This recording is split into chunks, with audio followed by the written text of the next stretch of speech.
Nous voici donc de retour depuis hier ou d'autres fois dans ce temple pour la fête de Noël. Le Christ qui vient dans le monde, fragilité du Dieu Tout-Puissant pour être avec nous, afin que nous soyons d'autant plus avec les plus fragiles. Moment pour fêter nos cantiques un peu traditionnels, mais surtout les méditer, pour pas que ce soit une redite chaque année, les méditer pour notre spiritualité, notre foi et notre témoignage. Nous avons plusieurs personnes qui se sont installées là, tranquilles, devant nous, qui tout à l'heure nous vivrons un conte. Mais d'abord, je vous propose de nous lever pour chanter un premier cantique. Il est né le divin enfant.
Pourquoi les ânes ont l'esprit de contradiction?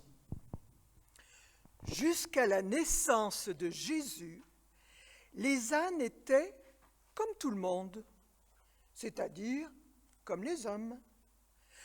Je dis bien comme les hommes et non comme les enfants, car les enfants ont l'esprit de contradiction. Ils ressemblent aux ânes d'aujourd'hui. Mais les ânes d'autrefois étaient dociles comme les gens d'aujourd'hui. Voici comment les choses vinrent à changer. À Bethléem, à l'entrée du bourg, vivait un Samaritain. C'était un brave homme. Il essayait, autant que possible, de faire oublier qu'il était Samaritain. Dans ce but, il pensait, parlait et s'habillait comme tout le monde. C'était un conformiste. Tout le monde a le respect des convenances. Chacun aime à recevoir ses invités, dans un intérieur propre et orné. Notre Samaritain, qui n'était pas marié et dont la maison était en désordre, préférait par respect des convenances ne recevoir personne. Exceptionnellement, si son meilleur ami le prévenait longtemps à l'avance, il consentait à le laisser entrer chez lui. Tout le monde a l'esprit de clan. Chacun a confiance dans ceux de sa famille et ses intimes. Il aime à leur rendre service. Mais envers les étrangers, tout le monde éprouve de la méfiance. On ne sait pas qui on a affaire.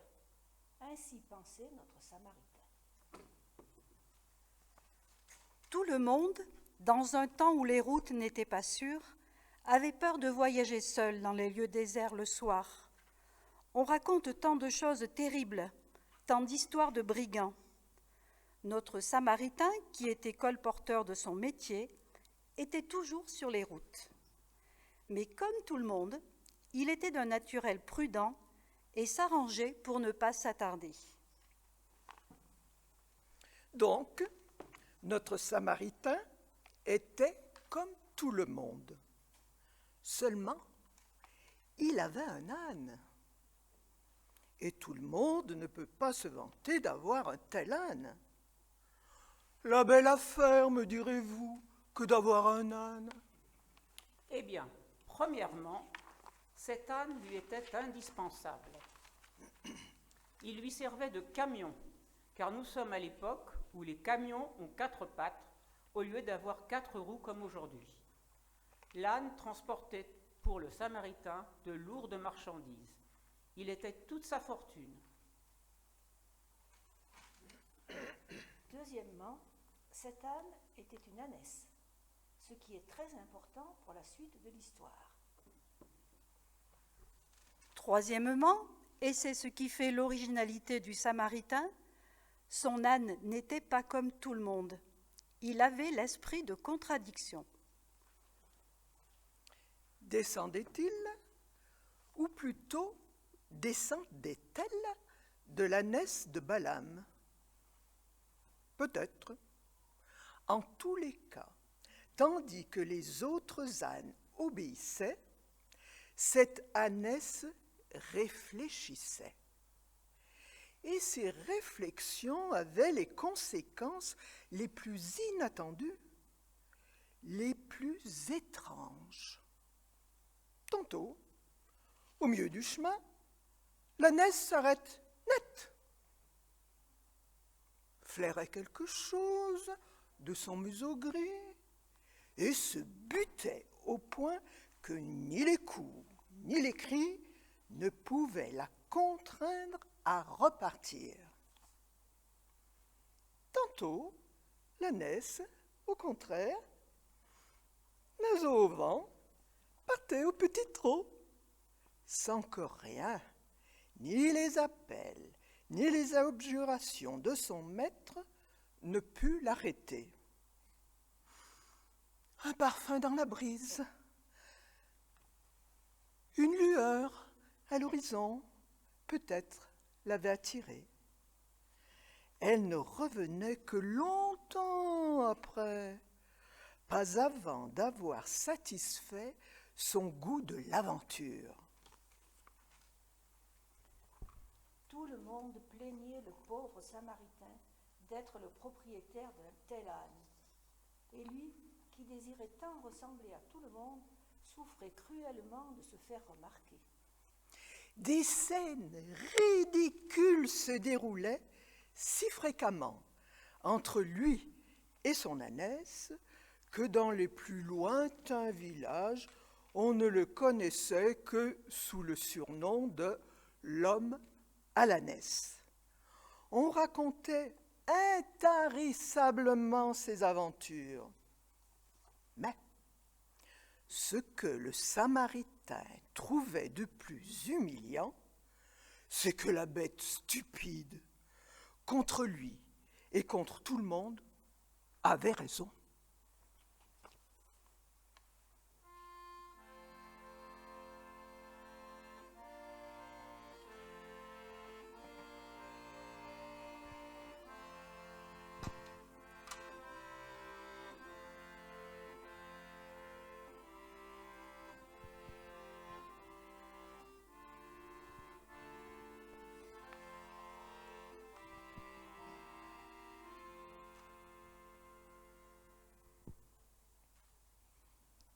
Le début de cette histoire, c'est un peu original.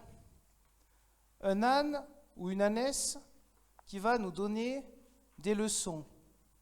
Moi, j'attends de voir. Mais c'est vrai que depuis l'Antiquité, de grands écrivains ont utilisé des animaux dans de grandes fables pour apporter des sagesses à l'être humain depuis plusieurs siècles. Finalement, peut-être que cela peut nous être utile aussi dans un cadre de la foi chrétienne. Moi, ça me rappelle un verset de l'apôtre Paul. Ça, c'est notre âne. Hop. Car la folie de Dieu est plus sage que les humains, et la faiblesse de Dieu est plus forte que les humains. Nous sommes bien dans le cadre de Noël, où cette naissance de Dieu dans le monde est quelque chose d'un peu dingue.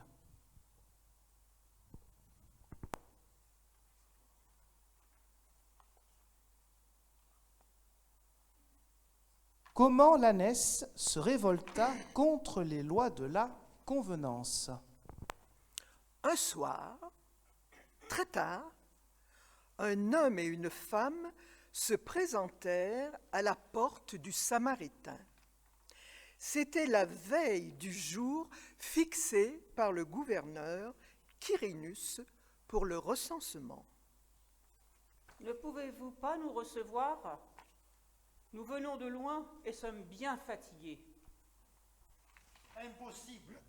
Ma maison est trop en désordre. Allez ailleurs.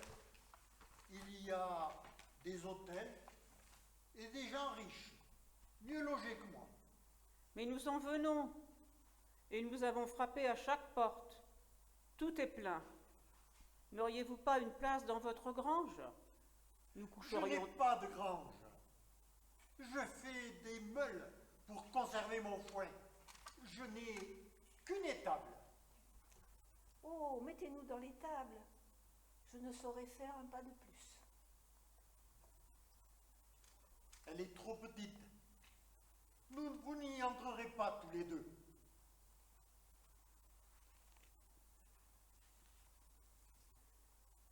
L'étable, en effet, était bien petite et bien misérable. Il y avait juste la place pour l'ânesse qui tourna la tête et fixa la lumière vacillante de la torche de ses grosses prunelles. Vous voyez, c'est impossible. Si vous mettiez une botte de paille sous la crèche, nous nous arrangerions. Le Samaritain accepta, cédant à l'insistance de la femme plutôt qu'à la pitié. Il détacha l'ânesse pour la faire sortir. Elle passerait la nuit à la belle étoile, pour une fois.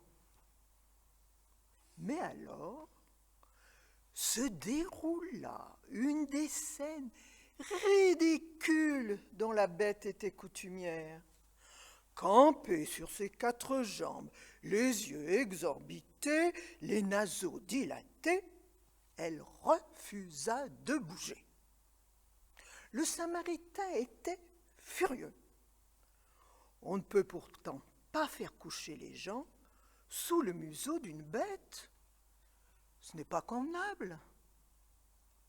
Il tirait violemment le licol, par secousses, et injuriait l'imbécile animal. Mais, comme il connaissait ses habitudes, il savait d'avance qu'il n'en obtiendrait rien. Non, rien à faire avec elle. Laissez-la, nous nous entendrons bien avec elle. Ils s'entendirent si bien que l'âne fut le témoin muet et patient de la naissance de Jésus. Joseph coucha le nouveau-né dans la crèche au-dessus de Marie. Ainsi, la laine de la bête, somnolente, réchauffait l'enfant. Mais surtout, le gros corps de l'ânesse tiédit si bien les tables que l'enfant et sa mère ne souffrirent pas du froid. Venant ouvrir la porte le lendemain matin, le Samaritain, ébahi, constata que les 2 voyageurs de la veille étaient devenus 3. Heureusement que mon ânesse a refusé de sortir, n'est-ce pas, Joseph? Il a gelé si fort cette nuit que sans sa présence dans les tables, le nouveau-né serait à coup sûr mort de froid. Encore une fois, c'est elle qui a eu raison contre moi. Et nous marquons une petite pause dans cette histoire, en attendant la suite, en nous levant pour chanter un autre cantique. Alors nous avons bien chaud ici, et nous avons un grand arbre qui symbolise le froid et même le passage de l'hiver malgré le froid, c'est le sapin. Donc vous imaginez ce que nous allons chanter.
Ce mot accueil, parmi les mots importants qui nous sont délivrés à travers ce conte, bien sûr, on voit tout de suite le lien avec Noël.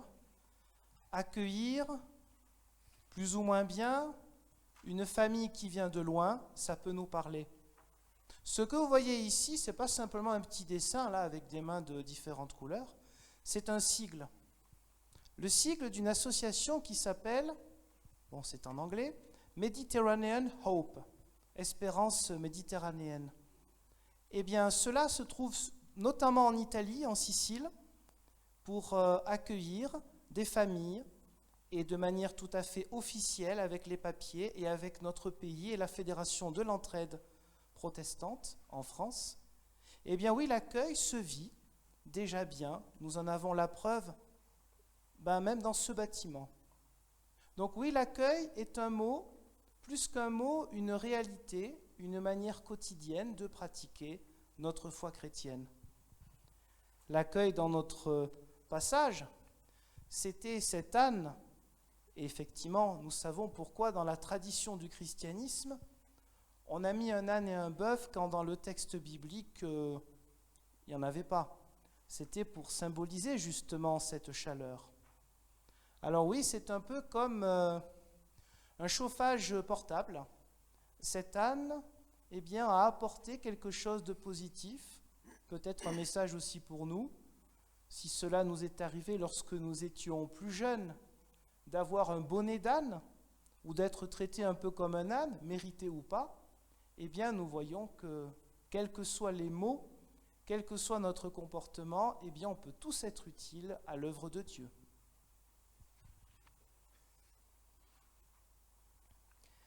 Comment l'ânesse enseigna à son maître qu'on peut rendre service à des inconnus. 10 jours plus tard, Marie était debout et Joseph songeait à retourner à Nazareth lorsqu'il fut divinement averti, la nuit, de la menace suspendue sur la tête de l'enfant. Il fallait fuir avant le matin, s'en aller en Égypte. Il réveilla Marie, mais comprit qu'elle n'était pas suffisamment forte pour faire à pied un si long voyage. Il alla frapper à la porte du Samaritain. « Prêtez-moi votre ânesse pour 1 mois ou pour 6 semaines au plus. Il nous faut fuir en Égypte et ma femme est encore bien fatiguée. » Non, mais vous y pensez pas. J'ai besoin de mon âne pour gagner ma vie. Et puis, je ne vous connais pas. Qui me dit que vous me la ramènerez? Mais je vous le promets, vous pouvez compter sur moi. Non. Puis-je compter sur la parole d'un étranger? C'est non. Joseph, très inquiet, se mit en route avec sa femme avant l'aube. L'homme marchait devant pour reconnaître la piste. La femme suivait derrière et trébuchait en portant l'enfant. Mais quel est ce galop dans le lointain? Les soldats d'Hérode lançaient à leur poursuite? Déjà? Mais non, c'était l'ânesse qui les rejoignit bientôt et les flaira dans la nuit de son museau humide. Prise d'une de ses lubies habituelles, elle avait rongé son lien, s'était échappée de l'étable et était partie à l'aventure dans l'obscurité. Réveillé par le bruit, le Samaritain était sorti et avait en vain rappelé sa bête. Ah, elle aura suivi ces étrangers. Je puis en faire mon deuil. Ah, maudite bête! Que vais-je devenir sans elle pour travailler? 6 semaines plus tard, le roi Hérode étant mort, le Samaritain vit revenir Joseph. Marie, son enfant dans les bras, était assise sur l'âne. « Votre bête nous a sauvés. Sans elle, ma femme ne serait pas allée bien loin. Les émissaires du roi nous auraient découverts et auraient tué l'enfant. »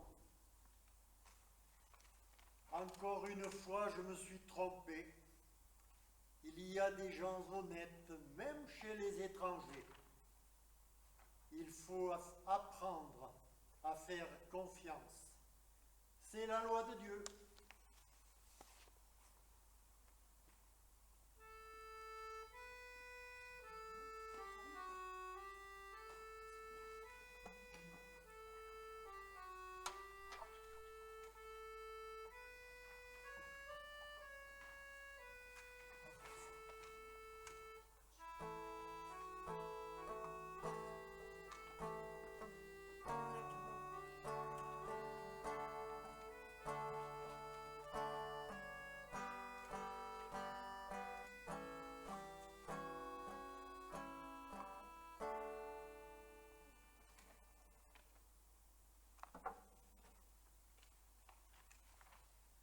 le service.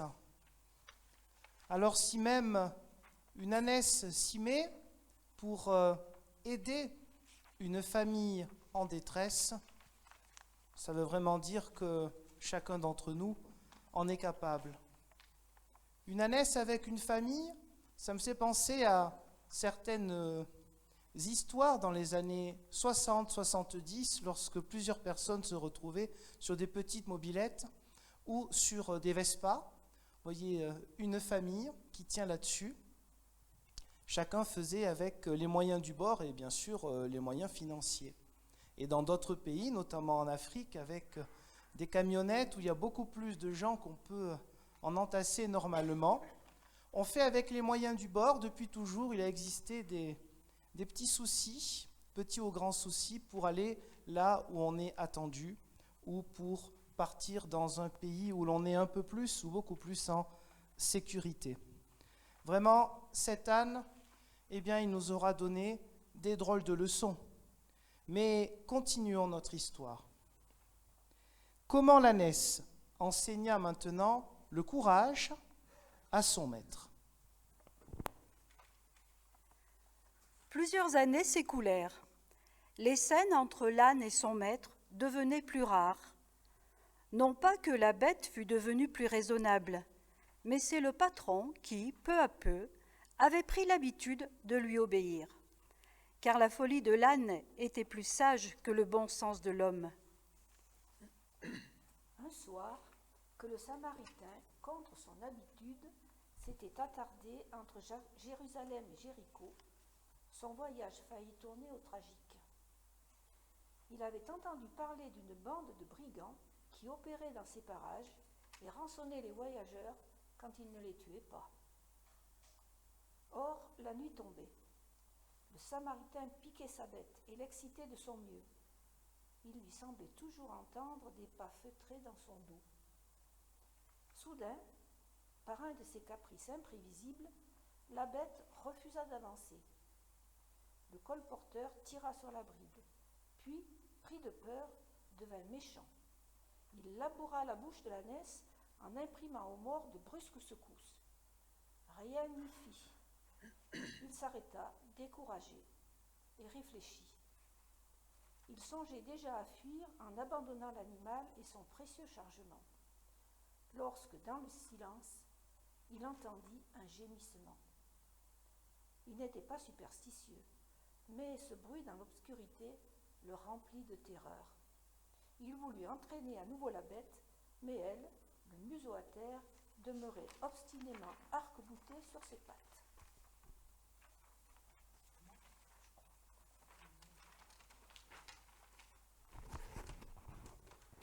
Le gémissement se transforma en une longue plainte.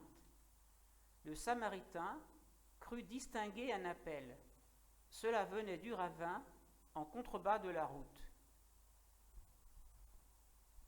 Et si l'ânesse, encore une fois, avait raison? Domptant sa frayeur, il descendit dans les rochers et trouva un blessé qui serait mort si personne ne lui avait porté secours.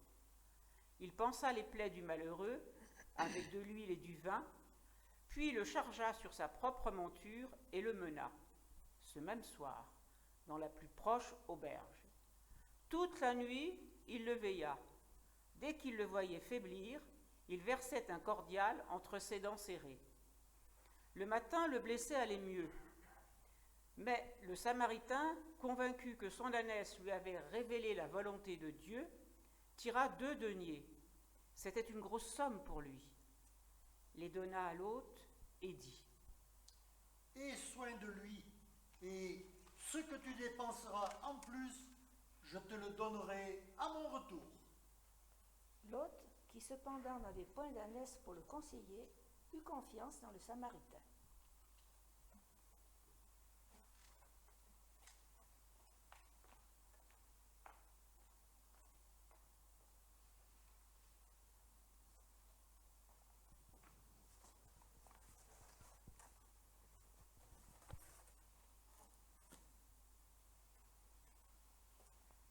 La confiance toujours un risque à prendre. Confiance envers un Samaritain, cela n'allait pas de soi à l'époque. C'était un ennemi héréditaire. Nous le savons par certains passages du Nouveau Testament et l'histoire, le contexte géopolitique de cette époque-là. Mais faire confiance aussi pour ce Samaritain, ça a été de faire confiance dans cette ânesse. Une ânesse en plus qui le nargue, qui lui tire la langue, qui fait un petit peu n'importe quoi. Mais nous savons que dans les Saintes Écritures, Dieu se manifeste à nous de manière parfois bizarre, originale, presque choquante, car bien sûr que Dieu nous parle à sa manière. Nous ne pouvons jamais enfermer sa volonté dans une propre image que nous souhaiterions nous fabriquer.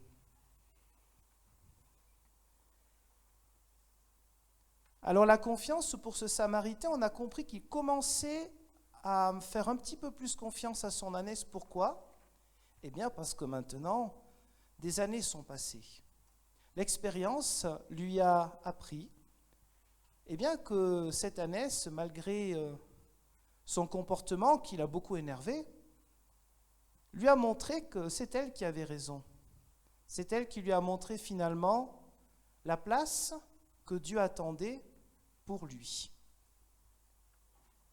Et de même que Noël, ce n'est pas simplement contempler une belle scène que l'on retrouve à travers des images ou des crèches, contempler une famille.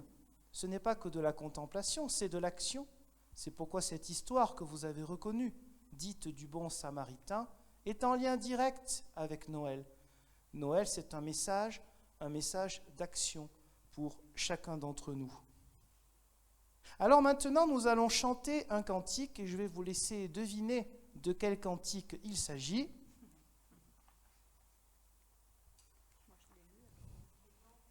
Les anges dans nos campagnes, voilà. Alors on peut se lever pour le chanter.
comment l'ânesse trouva ce qu'elle cherchait. 30 ans s'écoulèrent. Le Samaritain avait quitté Bethléem pour venir habiter à Bethphagée, aux portes de Jérusalem. C'était plus commode pour ses affaires. L'ânesse vivait toujours, et le Samaritain aussi. Les ânes vivent très vieux, 35 ans parfois. Mais ses jambes devenaient tremblantes, et ses flancs n'étaient plus ni lustrés, ni rebondis. Cependant, c'était encore la même vaillante bête, un peu moins originale peut-être. Dans son obscure conscience animale, elle avait toujours cherché, attendu quelque chose. Voilà pourquoi elle n'avait pas été comme tout le monde, docile, comme ceux qui ne cherchent rien. Or, la mort approchait. Et l'ânesse, ni dans les touffes d'herbe, ni à l'horizon lointain, n'avait trouvé ce qu'elle espérait. Une compensation, cependant. Elle avait engendré un ânon. Un ânon velu et pétillant, dont elle était très fière. Il était déjà fort et serait bientôt apte au travail. Confusément, l'ânesse devait rêver quelque chose comme ceci. C'est lui qui trouvera ce que j'ai toujours cherché. C'est par de telles pensées que les vieillards se consolent, en espérant que leur enfant accomplira un jour ce qu'ils n'ont pas su faire. Et ces enfants, devenus vieux à leur tour, ne feront-ils pas le même rêve? Ainsi en est-il de chaque génération. Or, un jour, que l'ânesse et l'ânon étaient attachés devant l'habitation de leur maître, à Bethphagée, 2 hommes survinrent, mirent la main sur leurs brides et firent mine de les emmener. Beau tapage du Samaritain, qui sortant de sa chambre se mit à ameuter les passants en criant « Au voleur, au voleur !» Le Seigneur en a besoin. Le Seigneur, qui est le Seigneur? Ces bêtes sont à moi. Et vous, qui êtes-vous? Je ne vous connais pas. Nous vous les ramènerons. Vous pouvez compter sur nous. » Le Samaritain s'apprêtait à trancher cette discussion par sa négation habituelle. Non, c'est non. Lorsqu'un lointain souvenir lui revint, un homme et une femme à qui il avait refusé de prêter son ânesse autrefois. C'étaient des inconnus, et tout le monde en aurait fait autant. On ne met pas sa confiance en n'importe qui. Mais l'ânesse s'était sauvée, et c'est elle qui avait eu raison. Tirez l'ânesse par la bride. Elle ne vous connaît pas. Si elle vous obéit, eh bien, on verra. L'homme qui tenait l'ânesse tira, et la bête, docile, se laissa emmener, tandis que son ânon trottait par derrière. Lorsqu'elle fut à quelque distance, le colporteur cria de loin aux disciples. « Eh bien, menez-la à votre Seigneur. C'est elle qui a toujours eu raison. » Et sans plus d'inquiétude, il rentra chez lui.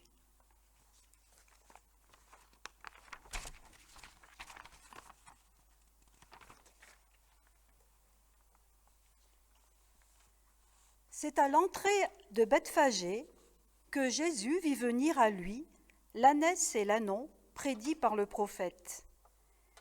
Il cueillit au bord de la route une touffe d'herbe parfumée qu'il offrit à l'ânesse. Celle-ci la flaira longuement de son museau gris et comprit que c'était là ce qu'elle avait toujours cherché. 100 fois au cours des années écoulées, elle avait passé par ce chemin et brouté à la hâte un peu de cette même herbe, mais aujourd'hui, elle lui trouvait une saveur nouvelle. Les animaux, vous le savez, dans leur esprit confus, se représentent Dieu moins clairement que nous ne pouvons le faire. La révélation qu'ils en ont, c'est leur maître. De la main du véritable maître, l'ânesse reçut la nourriture qu'elle avait toujours espérée. Jésus monta sur l'ânon, sur lequel aucun homme ne s'était encore assis. La foule étendit des vêtements sous ses pas, et l'ânesse qui trottait derrière les foulait au passage de ses sabots. La multitude des disciples agitait des palmes et s'écriait : « Béni soit le règne qui vient, Le règne de David, notre Père. » Lorsque le cortège arriva à la descente du mont des Oliviers, l'ânesse aperçut devant elle les murailles blanches de Jérusalem. 100 fois au cours des années écoulées, elle avait passé par ce chemin et posé son regard indifférent de bête sur ce même spectacle. Mais aujourd'hui, ces murailles à l'horizon lui parurent celles de l'écurie désirée dont elle avait toujours soupçonné l'existence. Elle redressa donc la tête et marcha plus bravement. Mais voyez-vous, plus encore que la satisfaction de l'herbe et celle de l'écurie, l'ânesse éprouvait ce matin-là la plus noble des jouissances. C'était de se trouver au milieu d'une grande foule qui acclamait un roi et d'être la servante de ce prince qu'elle devinait très noble et très bon. Et ce qui comblait de joie son âme d'animal domestique, destiné par le Créateur aux plus humbles fonctions, c'était de voir son petit ânon à la place d'honneur, tandis qu'elle-même, avant de mourir, restait à la dernière place et marchait sur les traces de son propre enfant. Pourquoi donc les ânes d'aujourd'hui ont-ils l'esprit de contradiction ? Parce que Pierre, l'ânon, hérita du tempérament de sa mère, qu'il se maria plus tard et qu'il eut beaucoup d'enfants.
Avant de voir les 2 derniers mots qui seront devant nous tout à l'heure, juste, je vous propose de reprendre un passage que nous venons d'entendre. « Béni soit le règne qui vient, le règne de David notre Père. » Moi, ça m'a fait penser aussi à que ton règne vienne dans la grande prière des chrétiens. Mais là-dessus, j'ai envie de voir les 2 derniers mots.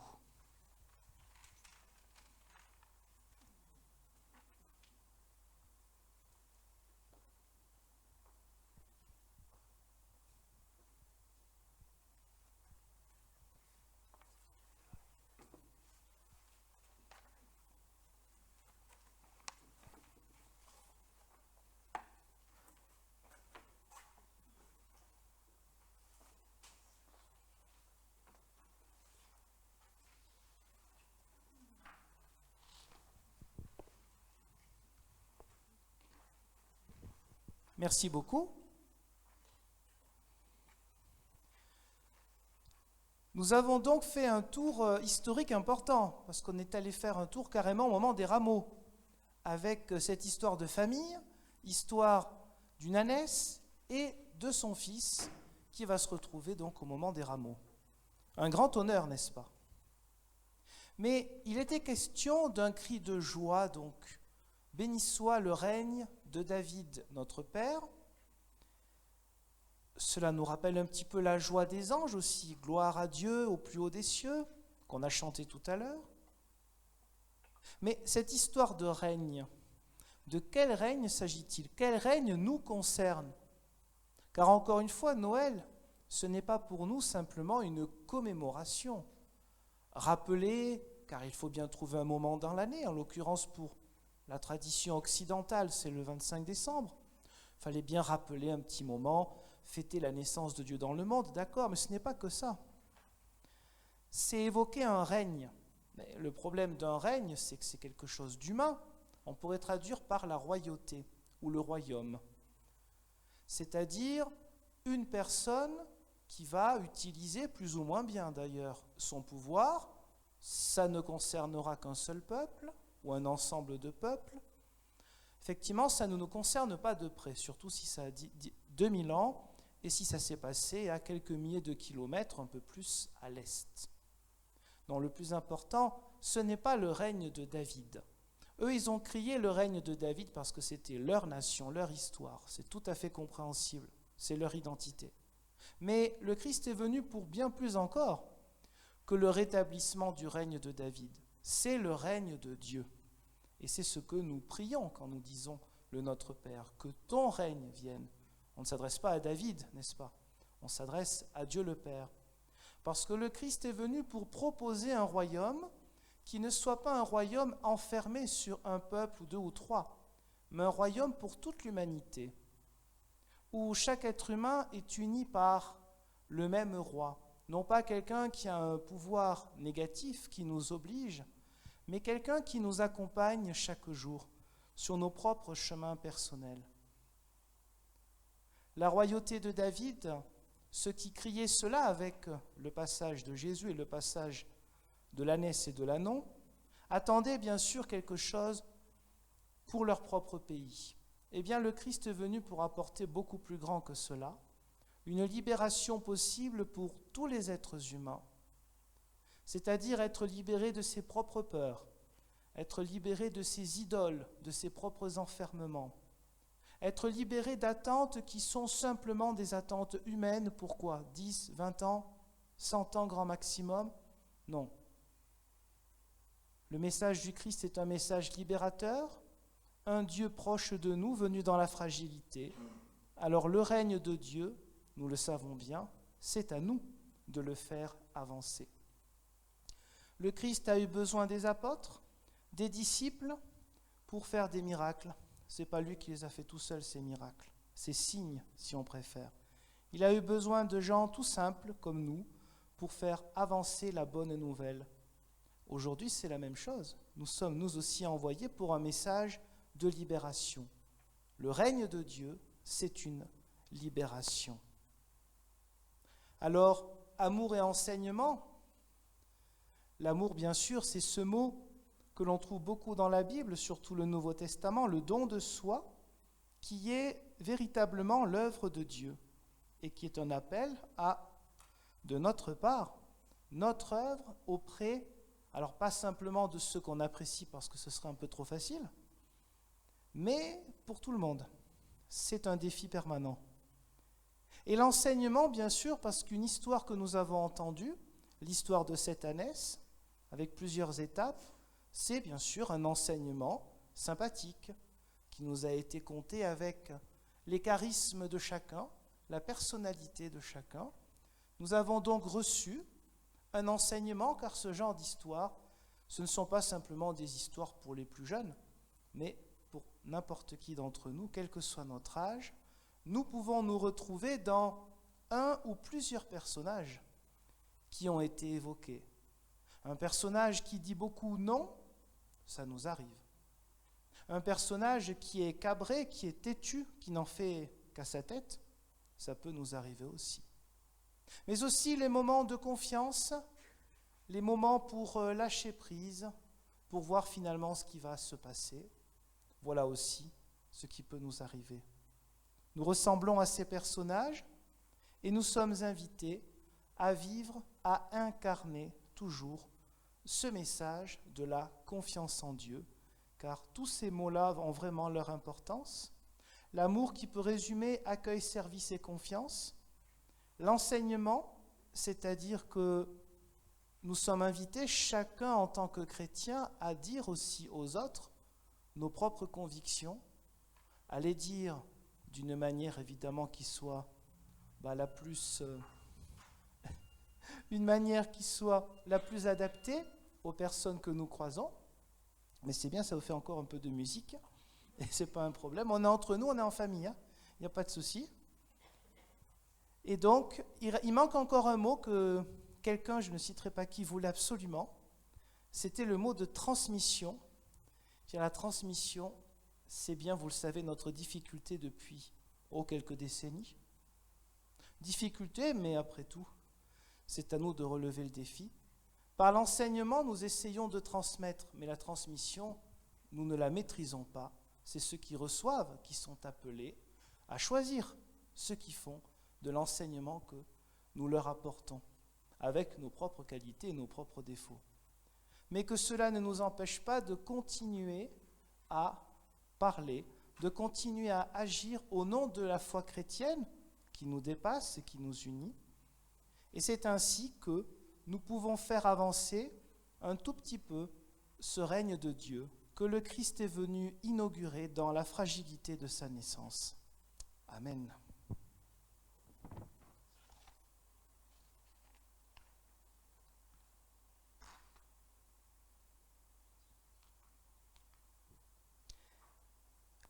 Quelques annonces. Nous sommes bien sûr dans le temps des fêtes et généralement des bons repas, mais c'est l'occasion aussi de penser à ceux qui ne peuvent pas faire la fête, notamment ceux qui sont en deuil.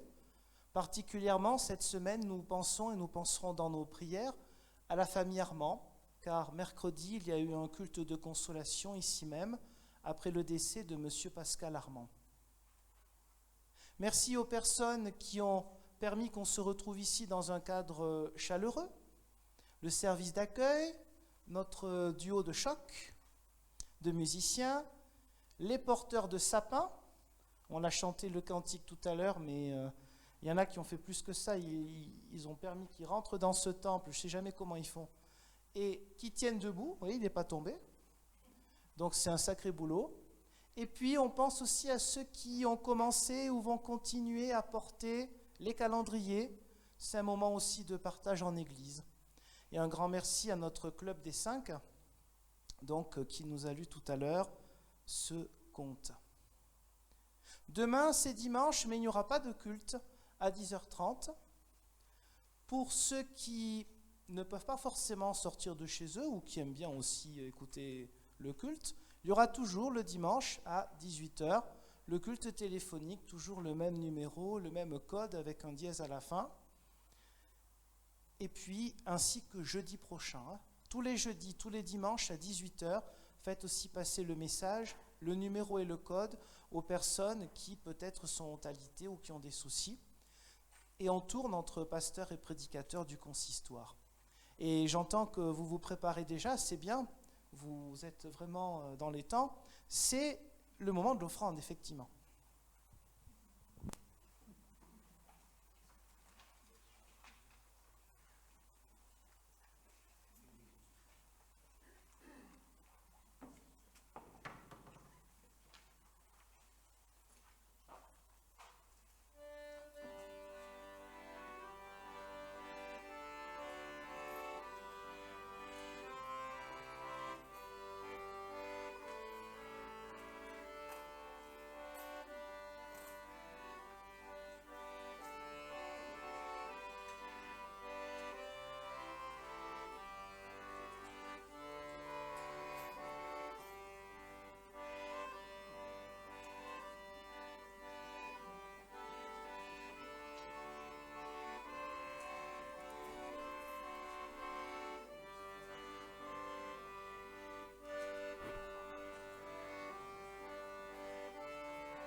Cela fait de nombreuses années que nous sommes habitués, grâce à nos moyens, notre confort matériel, eh bien, à écouter, parfois à subir, de nombreuses informations sur nos écrans. Ce n'est pas simple de faire le tri, ça se saurait.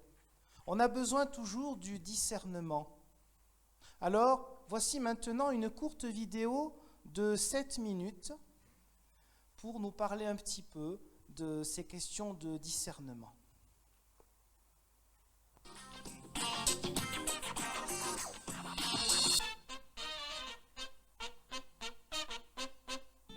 Salut tout le monde, aujourd'hui on va parler de ce message de Paul.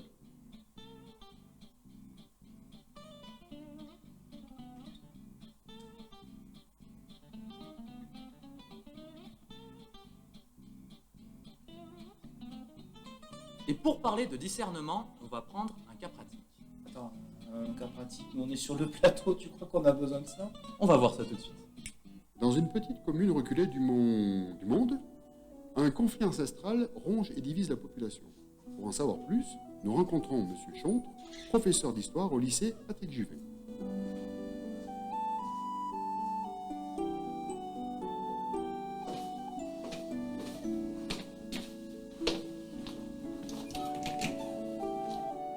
Saint-Agrève, Agrippa, qui donnera son nom au village, est mort en l'an 602 des suites d'un empoisonnement à cause du maudit champignon. Cette histoire, ça fait quand même un peu bizarre, hein, parce que c'est un prof qui parle d'un champignon dangereux. Donc, moi, je ne suis pas spécialiste, mais enfin, quand un professeur me dit quelque chose, j'ai tendance à le croire, surtout si c'est un prof d'histoire, il connaît son domaine. En plus, c'est un gars du coin. Oui. Donc, a priori, je vois pas pourquoi il mentirait. Et en plus, tu as la preuve vidéo qui dit la J'ai vérité. la preuve vidéo, c'est clair, il ouvre son bouquin. Et pourquoi est-ce qu'il nous mentirait? Il n'y a pas de raison. Donc tu as vu tout à l'heure, on a parlé de rush. Oui, ton mot en anglais là qui m'énerve. Voilà, les bouts de vidéo. Voilà, ça, oui, d'accord. Et ben regardons maintenant si on avait le bout de vidéo complet, s'il n'y avait pas eu de coupure. Ah, d'accord. Rush tout de suite. Ce village est divisé depuis ses origines quant au rôle du fameux champignon sur les calamités météorologiques, la peste ou encore les guerres. De vieux manuscrits ont laissé entendre que Saint-Agrève, Agrippa, qui donnera son nom au village, est mort en l'an 602 des suites d'un empoisonnement à cause du maudit champignon. Bien sûr, il ne s'agit que d'une légende orchestrée par une partie de la population, intriguée d'une éventuelle utilisation du dit champignon pour de la magie noire. D'autres, au Moyen Âge, pensaient conjurer le sort par l'incantation suivante que l'on retrouve sur ce vieux manuscrit: Champignonum protectum contra compistotum. Bon, tout cela relève bien sûr de rumeurs accumulées à travers le temps. De nos jours, la guerre entre les deux clans perdure. Des morceaux de champignons sont envoyés dans des lettres anonymes lors des élections municipales, les uns pensant calmer leurs adversaires, les autres imaginant au contraire leur porter chance. Maintenant que tu as vu la vidéo, qu'est-ce que t'en penses? Alors, je reconnais qu'il y a eu un petit peu de l'arnaque petit peu, sur bien. comment tu dis là? Sur le rush, Le rush, le découpage. ouais, le rush là. Mais après, bon, quand même, je suis pas encore convaincu parce que bon, c'est quand même un professeur. C'est peut-être pas un hasard s'il dit ça. Ok, ça a été coupé, mais c'est peut-être pas un hasard. Peut-être qu'il veut laisser passer un message. Moi, tu sais, j'attends de voir. Hein. Oui, puis en plus, il y a le professeur de physique derrière. Lui, par contre, il avait l'air sérieux. Bah oui, donc à bout d'un moment, ça en fait quand même deux. Hein. Bon, et ben voyons le prof de physique, justement. Nous voyons donc que les avis divergent complètement, preuve d'un conflit toujours actuel. Mais qu'en dit la science? Pour répondre à toutes nos questions, nous nous rendons à Morse, le village voisin, où un éminent physicien nous a donné rendez-vous. Est-ce que vous pourrez nous dire un peu quels sont les diplômes, qu'est-ce qui vous a amené ici pour que nos téléspectateurs sachent qu'est-ce que votre parole vaut?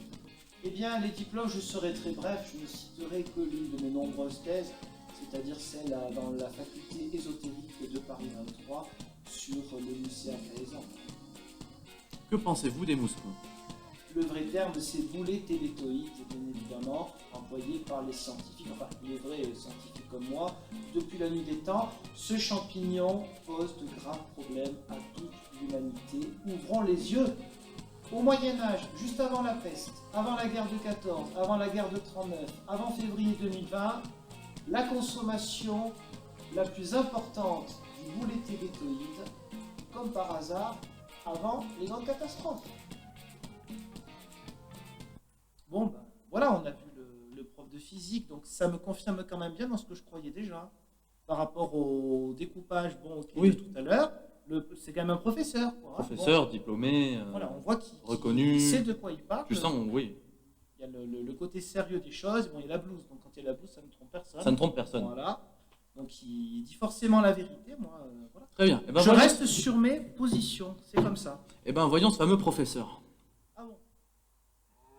Elle est bonne. Allez les gars, on remballe. Nickel, ouais. Du coup, on fait comme on a dit, je te marque tes heures d'intermittence et on t'envoie les cachets. Bah oui, quand Ouais, même. de toute façon, tu vas pas te plaindre, c'est déjà pas mal de faire Oh, ça. je suis pas venu pour rien. C'est bon. Ouais. Allez.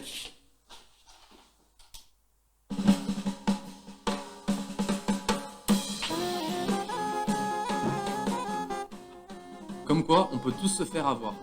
Et quand on dit tous, nous aussi, la preuve tout de suite d'une anecdote de Pierre. Et nous, ça peut nous arriver aussi. Toi, ça t'est arrivé, non? Ben, moi, ça m'est arrivé réellement. Voilà. Réellement, en 2007-2008, quand il y avait des vidéos sur les attentats de 2001 aux États-Unis, il y avait une tour qui s'est effondrée, la tour numéro 7, alors qu'aucun avion n'était dedans. Et moi, je me suis dit que c'était quand même un peu bizarre. Donc même moi, je reconnais que j'étais réceptif à des arguments un petit peu conspirationnistes. Il a fallu attendre quelques mois que je trouve sur Internet des vidéos qui vont contre pour expliquer que c'était logique, parce qu'on ne voyait que une partie de la tour où il n'y avait que 2-3 flammes.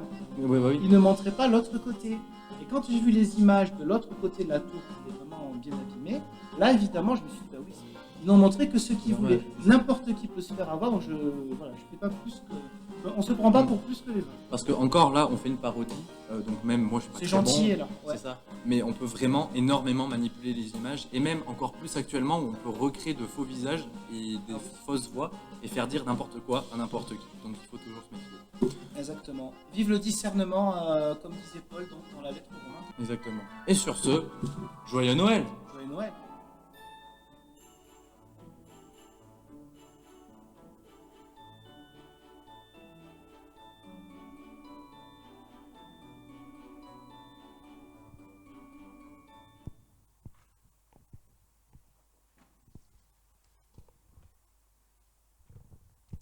Et maintenant, prenons le temps de la prière.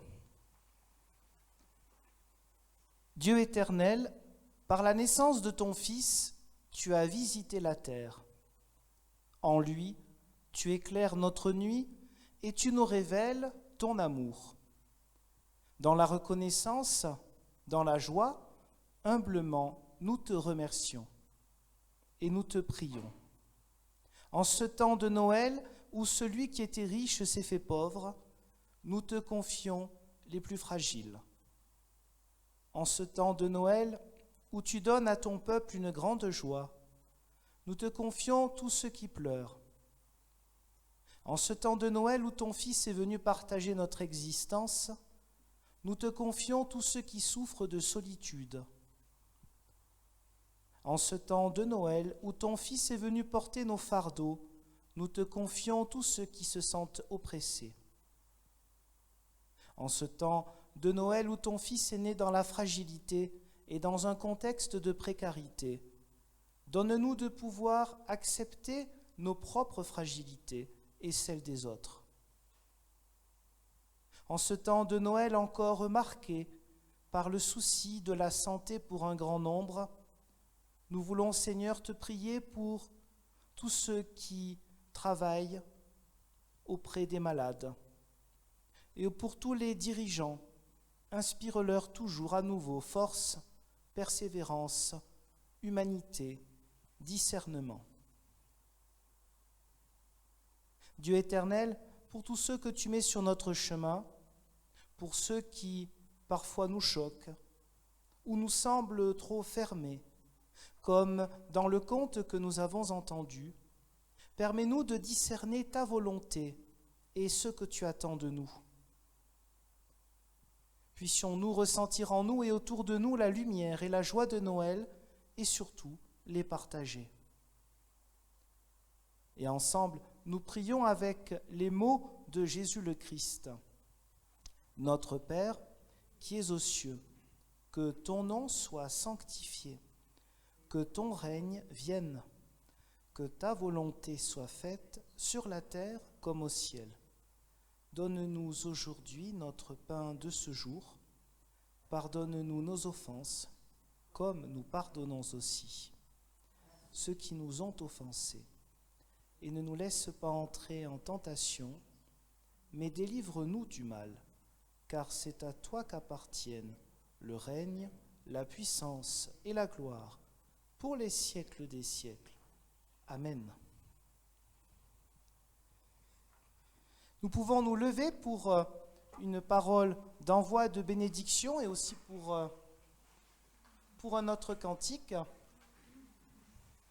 Et l'autre cantique, je l'ai zappé, mais c'est pas grave, je vais le retrouver sur une autre, celui d'hier. Ce qu'on a chanté déjà hier, c'est au peuple fidèle.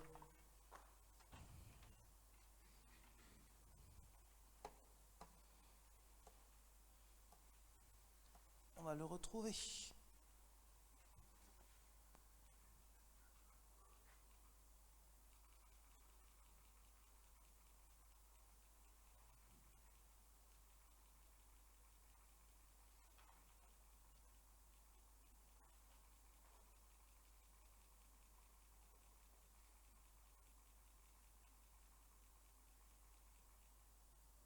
Voilà. Mais d'abord, un mot d'envoi et de bénédiction. Alors, nous avons été au bénéfice de cette histoire, pas simplement une histoire sympathique, mais une histoire qui a du sens. Et c'est à chacun, chacune d'entre nous d'être porteur de sens. Nous le savons bien, notamment à Noël, où il peut y avoir des interprétations de cette fête qui ont plus grand-chose à voir avec le sens de l'Évangile.